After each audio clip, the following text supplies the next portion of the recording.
て、ローダスです。今日はこのニホンミツバチの巣箱あるんですけど、液糖をあげていきます。この前ね、蜂蜜取っていっぱい取っちゃったんで、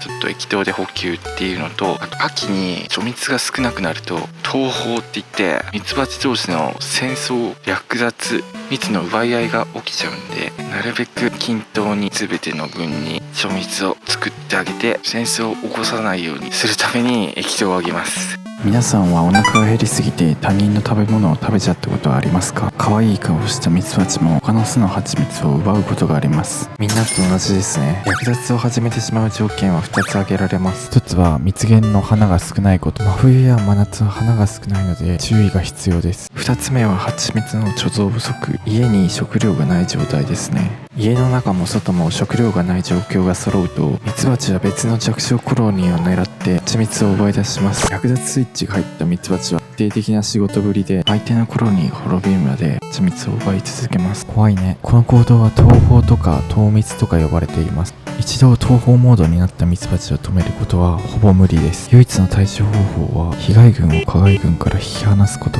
お互いの巣箱の距離が 2km 以上空いていればミツバチは行くことができないので逃亡を強制停止できます。しかしそんな都合いい土地を見つけて巣箱を再設置することはかなり大変です。問題が起こる前に事前に予防しとくのが一番コストがかかりません。つまり植えさせるなってこと。ということでミツバチが貯蜜が尽きないように液糖をあげていきましょう。私が作ってる液糖はこんな感じです。スーパーで買った上白糖に水を入れてクエン酸少々、塩少々沸騰させて5分間ぐらい混ぜ混ぜします。糖度は夏なら 50% くらい、寒い時は 60% くらいにしてあげてます。クエン酸を入れて液糖を沸騰させると結晶化しづらくなっていいかもしれません。砂糖が結晶化するとミツバチはかなり食べにくそうにします。常温で冷やした液糖をペットボトルに入れてミツバチにあげていきます。3、2、1、ほい。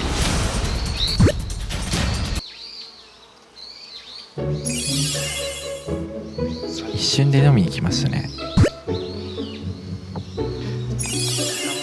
ミツバチは学習能力が高いため、一度液糖の味を覚えると2回目以降はすぐ飲んでくれます。使わなくなったペットボトルキャップと瓶の蓋に入れて液糖をあげています。このぐらいの量なら1時間以内で飲み切れます。液糖をあげるときに注意しなきゃいけないのは物干しがないようにすることです。もし飢餓感を感じているコロニーがある場合、外に液糖の匂いが漂っていると新たな逃亡を起こしてしまいます。私の場合はまだ花が咲いてる10月くらいに1ヶ月間ぐらいのすぐ飲みきれる量を毎日あげることで逃亡を回避しています。10月はオオスズメバチが来てるかどうせ見回るので、そのついでにあげてます。なんかオレンジ色の舌をペロペロしてますね。今年はなぜか全然オオスズメバチが来なくて助かっています。ただみんな大好き粘着駆除動画が作れないので困っています。最近家の周りの森や空き地が全部住宅に変わっていってるので、そのせいで来なくなったのかもしれません。キイロスズメバチはたくさん来るんですけどね。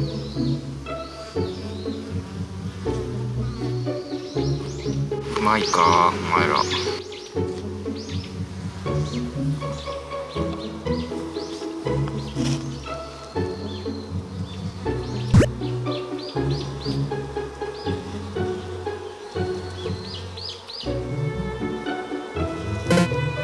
たまにこんな風に不時着しちゃうミツバチがいます。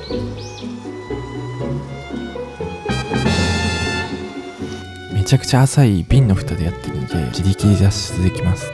深い器で液糖をあげると普通に溺れ死ぬので注意です。そういう時は割り箸とか浮かべた方がいいですね。浅くて広い瓶の蓋は30分、ペットボトルキャップは45分くらいで全部飲み切りました。この蜂は溺れながらも液糖を舐めています。すごいね。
全部飲んでる。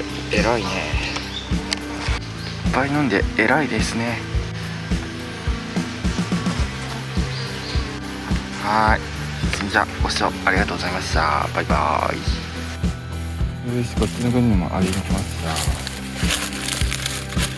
もう全体にね、均一に上げときゃ東宝起きないから。多分。よいしょ。飲んでる。これ美味しいのかな。ちょっと舐めてみます。うわ。甘っ。美味しいね。美味しいのか。なんかちょっと梅干し液糖ですね。まあ蜂蜜の方が美味しいですね。